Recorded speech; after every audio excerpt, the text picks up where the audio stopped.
Hi, this is Lorianne Mirabito from the Be in Demand podcast. I joined the Download Growth Club because I just wanted my podcast to reach more people and also to become the center of my content universe. My downloads had sort of flattened out and they weren't getting any better. So that's part of the reason why I joined the Download Growth Club. My favorite part about being a member of the Download Growth Club is the community of like-minded people. We all have the same goal. The training library that Adam has created and that he is continuing to create. He's also very open to suggestions on what his members need. And also being able to have access to Adam's brain, his experience, and his brilliant out-of-the-box ideas. If you ask me, it's one of the best investments I have ever made. What's up, Pod Pals? It's your buddy Adam, and you're listening to Podcasting Business School. It's a show where I teach podcasters simple strategies to help you make more money, get more clients, and build a profitable online business. Today, we're talking about how 5 new clients found me without any video content at all. I do no video podcast content. I'm not doing TikTok dance videos. I'm not doing IG reels and stuff like that. So how are these people finding me? I want to use today's episode to inspire you because I know that a lot of you, because I get DMs from you, I get the emails from you. Adam, thank you for saying it's okay to do audio only podcasts and that it still works.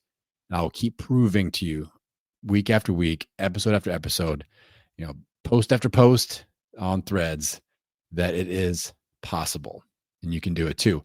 If this is something that after today's episode, you're like, all right, I want to do this. I'm ready to do this. I need a little help with doing this. Go to the link in the description, sign up for a podcast profit potential discovery call. Would love to talk about us working together. You're an ideal fit client for me. If you have an online business, you have a podcast, you might have a newsletter too, or might be newsletter curious. If you check a few of those boxes, I would love to work with you. And you can hop to the link in the description and check that out and hop on my calendar and we can chat. So I want to dive into these different situations where 5 new people came into my world. They found me somehow, some way, and then paid me real life money, and not like $22, like thousands of dollars.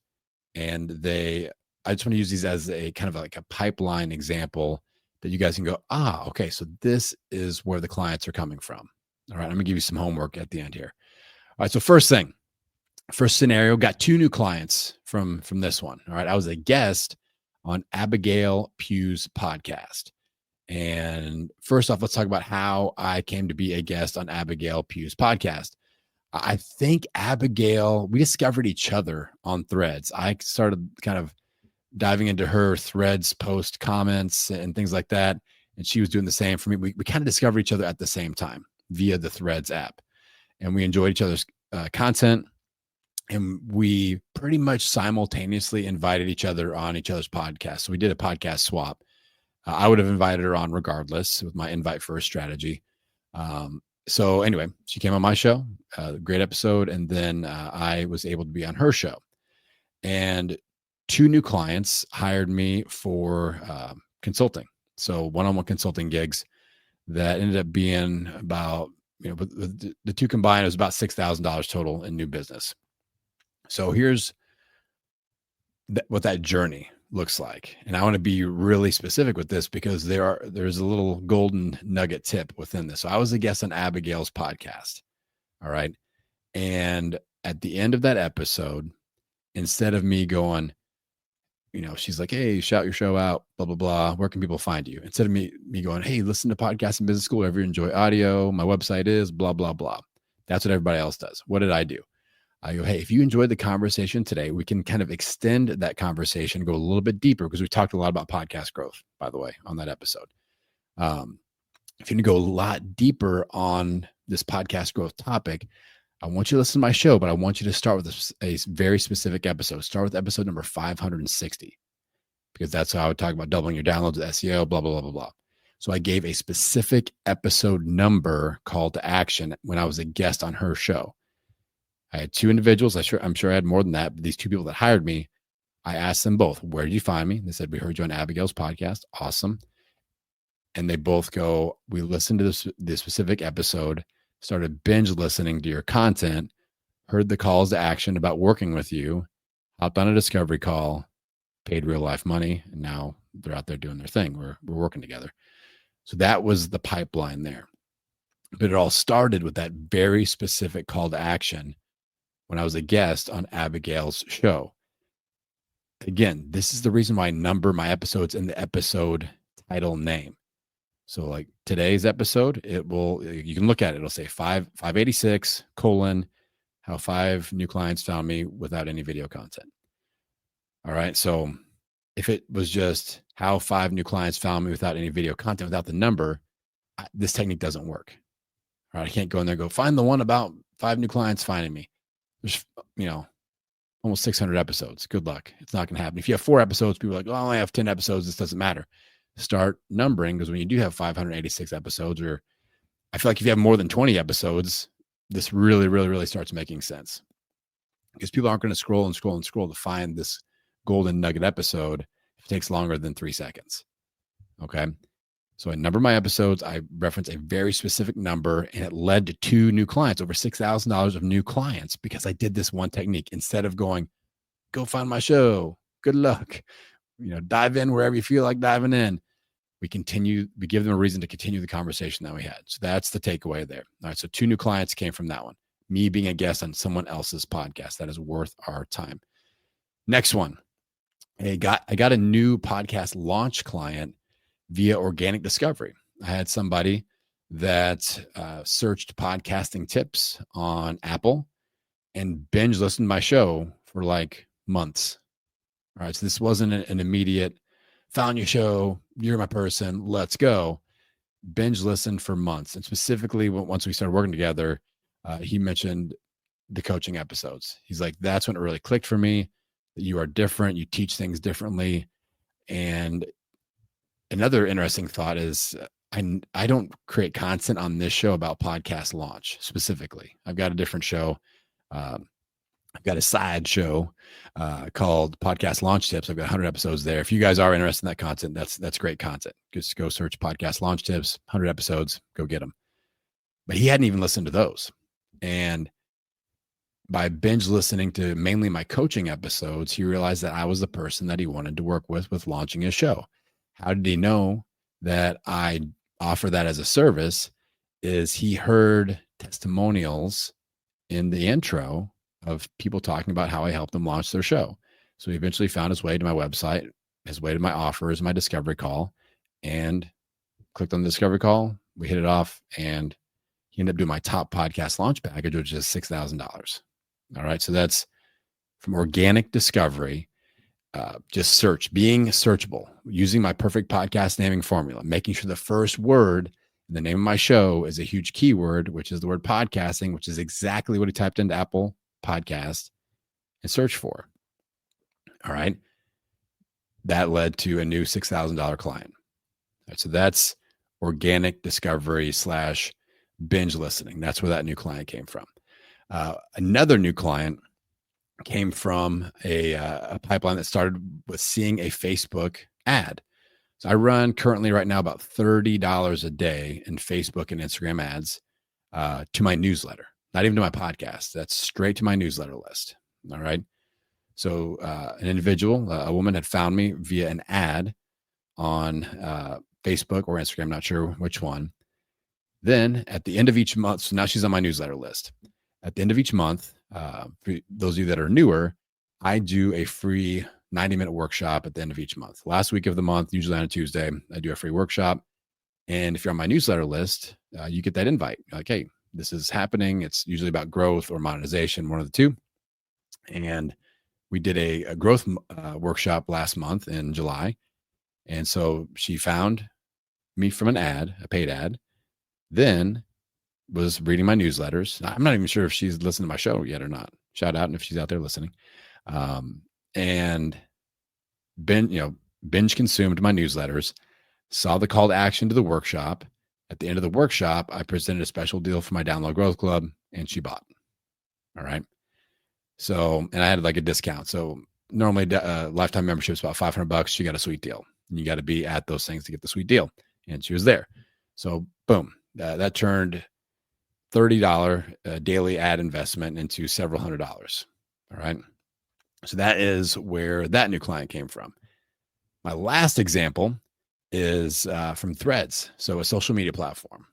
We couldn't leave out free social media because there is some new client and new listener discovery happening there. So for me, my main focus social media platform is the Threads app. Stop laughing out there. That is true. That wasn't a joke. I am getting new listeners daily. I'm getting new followers daily. I'm getting new clients weekly. All right. This is just one example. So this person discovered me via one of my comments on someone else's thread. So I do that every day too. I dive into relevant conversations. I leave a value add comment. I'm not just like doing emoji 100 thumbs up. It's like, somebody asks a question about podcast launch or monetization, or, hey, I'm a new podcaster. I'll be like, hey, here's 3 tips. Here's 3 things that you need to know as a brand new podcaster. So I think he saw a post like that, started following me, started engaging and reading my daily content over there, then started listening to the show, then signed up for a discovery call, then hired me for a podcast launch. Again, and I'm not talking about podcast launch at all. And these, this was another multi-$1,000 podcast launch package that was happening. So that's another pipeline for me. So one of the important questions that I want you to consider at this point is, where the heck are your clients actually coming from? If you go look at your last 4 or 5 clients, like these examples, and kind of search backwards and go, where did they actually come from? And then we can start looking at our action steps that we're taking on a day-to-day basis as online marketers, as content creators, as business owners. And we need to start weeding some things out that's like, oh, wow, I'm spending a huge amount of time over here, and this isn't producing any sort of effective business result. That's kind of the ninja underlying thought process I'm trying to get at with this episode today, is what should we stop doing, do less of, take a break from, and reinvest that time into things that are actually working. So for me, when I look at things that are leading to me getting clients right now, I've got a little list. All right. And I try to make this list as small as possible on purpose. I posted on Threads, I think it was last week. I was like, I'm purposely trying to be on as few social media platforms as possible instead of trying to be everywhere. Like, I do not subscribe to the be everywhere in social media philosophy. I'm trying to be strategically on as few platforms as possible. And people were just thoroughly confused. They're like, why? Why wouldn't you want to be everywhere? I'm like, it takes freaking time. Even if you're using AI, even if you're, using reposting, there is an actual time investment and an emotional investment if you don't see anything happening over there. I did an episode on this a couple of weeks ago, so I'm not going to dive too much into that.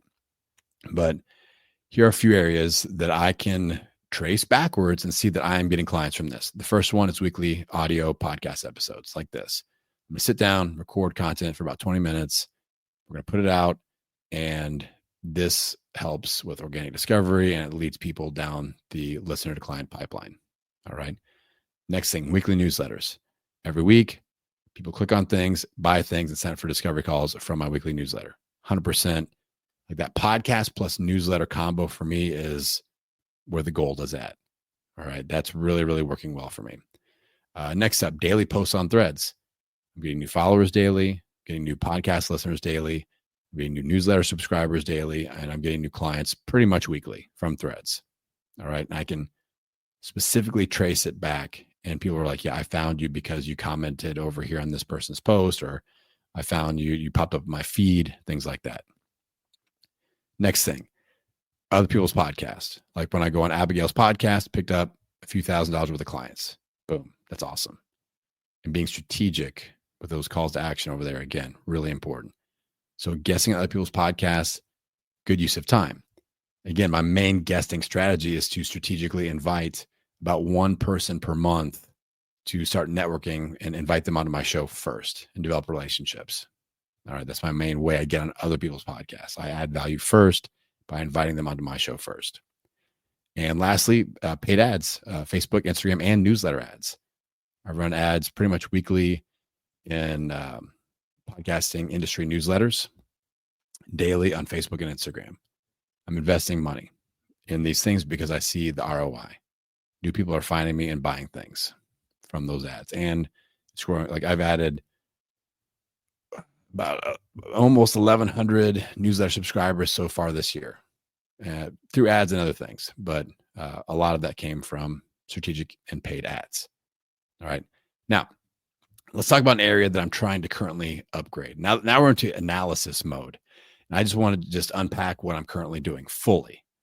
So those are the things that are working. Next thing I look at is what should be working, but isn't working for some reason. And I'm analyzing that. So my target in this area is referrals. And this is so strange to me. But when a current client refers another person to me, I almost never close the deal. Almost never. It's like a 1% success rate, where on a normal discovery call, it's like 80+% success rate. People are hiring me. But that's when, so the way I analyze this, I go, okay, in a normal discovery call situation, people have binge listened to my show. They've binge read my content. They've experienced all the testimonials. They've experienced all the expert positioning. They've experienced the expert positioning of solo episodes, coaching episodes, all that. And they're pretty much ready to buy. When somebody says, that's a current client, says, hey, I've been working with Adam. I know you're thinking about launching a show. You should talk to him. That person, those discovery calls, they tend to turn into, should I start a podcast? Not, I'm ready to start a podcast. And are you the right person to help me start a podcast or whatever? Or I've launched a podcast, but it's not growing. Should I quit or not? That's what those discovery calls tend to end up being. So my new strategy is when I get a referral, because I love referrals, like keep sending the referrals, but now I'm taking a different route and I'm going, hey, I'm happy to talk to you, but let's get clear on your goals right now. Where are you at in your journey? So if they're like, I haven't launched yet, or I have, and I'm not growing, or I have, but I want to start monetizing, I'll give them 2 or 3 pieces of content, depending on whether they want some audio episodes or a newsletter or something like that. And I'll figure out what type of content they want to consume. And I'll give them 2 or 3 pieces of content. I'll say, hey, dig into this. I'm going to follow up with you in about a week.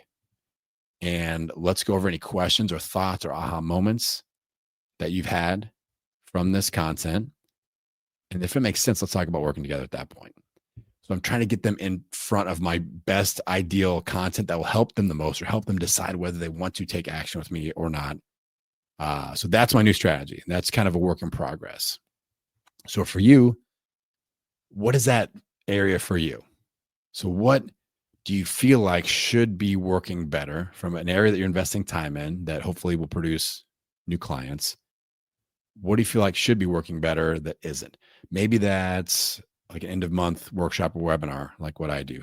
Maybe it's your coaching episodes. Maybe like you're seeing other people have success with this, but for some reason it's not for you. That's an important area to identify and just kind of have that, okay, how do I upgrade this? This is something that I'm now working a ton on with my online business academy, is like just asking the right question like this and going, okay, what's the one area where we need to make an upgrade?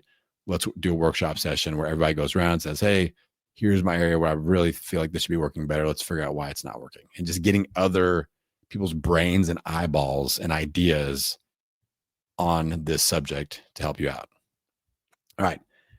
Areas where I'm experimenting. I've got 2. I've talked about it in my newsletter a couple weeks ago. I'm experimenting with Substack and YouTube. And I know the title, I just blew your mind. The title of the episode, no video content, but I'm not doing podcast episodes on YouTube.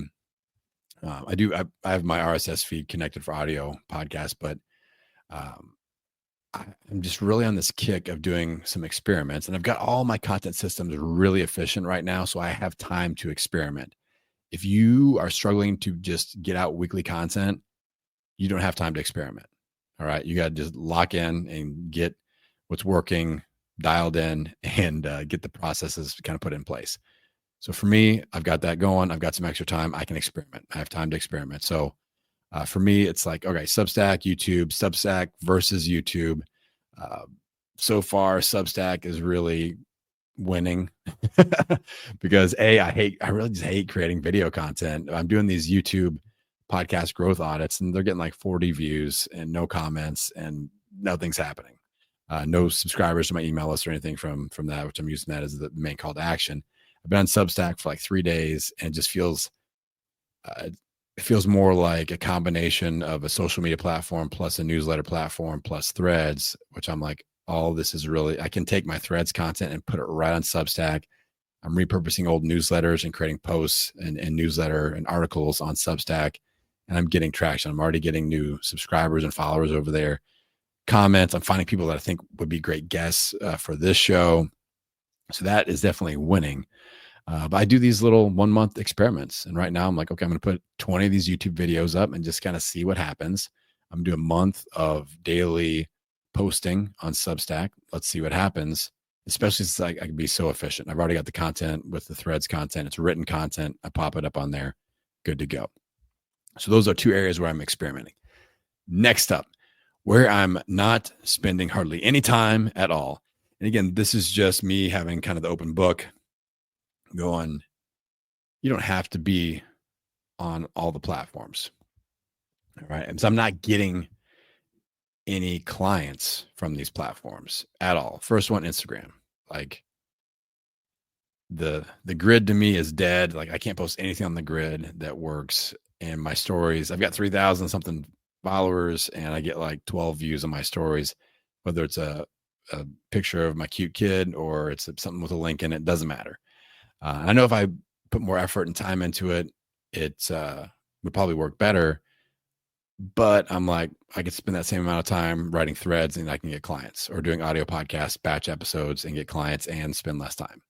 So Instagram, Facebook, LinkedIn, video podcast episodes, I'm really spending less than 1% of my time overall combined on those 4 platforms. Now, for you, if you're posting on Facebook or LinkedIn or doing video podcast episodes, whatever, if it's working, don't stop. All right. Unless you hate it. That's the kind of the point of this episode is like, if it's just like soul sucking and you're just like, oh my God, I'm going to puke in my mouth if I have to do another LinkedIn post, which is kind of how I feel. I really hate LinkedIn. Like all I get is the people from countries I've never heard of that are just trying to be my podcast promoter. I just get those messages those are my only followers on LinkedIn. So yeah, like if you feel that pressure of I got to be everywhere, I got to be doing all these things, kind of view this as the timeout zone. Like you're just going to put these platforms on timeout and take a little break for a month. Let's just see what happens. That's kind of the way. And we can always do experiments like I'm doing with YouTube. Like YouTube has been in the penalty box for a long time for me. They've been in timeout. I put them in timeout. I put them in the corner, their nose in the corner, like that, that 6-year-old that's been bad. I put YouTube in the corner for a while, and now I brought it out for an experiment. Probably going back in the corner pretty soon here, just to be honest. All cards on the table. But this is just the way that I look at my content. And I wanted to use this this episode as an example of a way to sort through this, because this is a messy, getting in your head type of a topic, right? Because you see different influencers and different coaches and different podcasters and content creators having success doing different things. And spoiler alert, everything could potentially work. You can focus on YouTube, crush it, and it works. For me, it's more the written content, the audio content, and that is working. If that seems like a better fit for the way that you like to create and your lifestyle that you want to create for yourself, then you can use this as a template. All right. But overarching, this is just permission to explore and be choosy and selective and experiment and have fun with your content creation. Here's some homework. I got 3 action steps that I want you to consider taking. Number 1, I want you to map out where your clients are actually coming from. Like what is actually creating that pathway from content consumer to client? What is actually working? Where are they coming from? All right.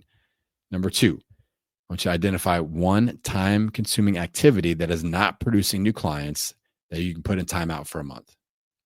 All right? Just pick one. If you want to pick more than one, that's fine. But, and again, this isn't forever. It's not a forever divorce of LinkedIn or wherever. Just put it in timeout for a month and hit that pause button. You can always come back to it.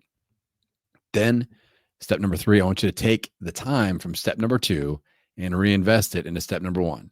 So take the time you'd normally, if you put LinkedIn in timeout, take the time you'd normally spend on LinkedIn each week and reinvest it into something that's actually working. Maybe that's your newsletter. Maybe that's your audio podcast content. Maybe that's something like Threads or Substack or whatever. All right. So we're going to figure out where your clients are actually coming from. What is getting results? What is not? We're going to put one of the it's not working in timeout and reinvest the time into things that are working. That is what I want you to do, Pod Pals. All right, 25 minutes in. Nice and short and sweet this week. Hopefully this is helpful. I hope that this just kind of gives you that example and that template of what you could potentially be doing. I'm trying to ask you the right questions that lead to the results that you're after, right? And again, if you're somebody that you're like, okay, I could use some help with this, I'm definitely somebody that helps solve this problem for a lot of podcasters. Just getting clear. When I work with somebody, more often than not, I end up giving you one thing to do, but that one thing to do will take 3 things off your plate. Or I'll say, hey, if we're going to do this, you need to stop doing these other 2 or 3 things. So at the end, it's a net positive gain as far as time, and you kind of get some of your life back. And that, when I can do that for a client, it really gets me excited because they're like, oh, wow, all of a sudden I feel more creative and I can spend more time with clients or heck, even your family. Wow. How about that? So if that sounds like something you want to create for yourself, hit the link in the show notes, sign up for a podcast Profit Potential Discovery Call. We can talk about how I can help you out in your journey from creating content to turning those new content consumers into your best clients. All right, Pod Pals, I appreciate you. I'm going to send you out into the world wishing you health, happiness, and many downloads. We'll see you on the next episode. If you need a little bit of help with your podcast launch, growth, or monetization strategy, head on over to my website, www.podcastingbusiness.school, and get signed up for a free podcast profit potential discovery call.